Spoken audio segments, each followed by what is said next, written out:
If there are some things that the churches could pray for, something specific for South Wales, what would those things be? Well, I think you can pray for the succession matter, really. So is a church in Cardiff, which is, a beautiful building in a working class area of Cardiff. There were 9 old people. Then some of them fell out and the church became 6. The lady that's controlling the church is a lady in her late 70s with a heart condition, desperate for the work to continue, but don't know how. Then the church has stepped up and said, well, we can take the work on, which is a lovely evangelical church that has no building, is going to hopefully move into there. But that's an answer. So it's things like that we can pray for, that there can be succession by people drawing alongside one another.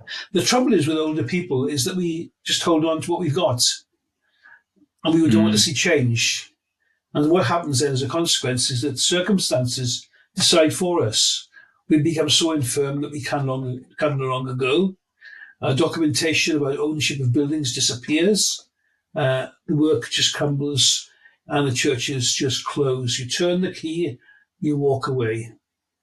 And that is so incredibly sad. So we need to pray perhaps for you as churches in other parts of the country to say, can we adopt a church to pray for? Prayer is significant. Prayer really does make a difference. And I think that if you can pray, because it's the God to whom we pray is the one that can work in these local churches. Yes. So if you're in a flourishing church with families and it's a joy on a Sunday morning, pray for those churches. And there are a number which are just have a few dozen at the most older people, no children, and no families. And that means potentially no future.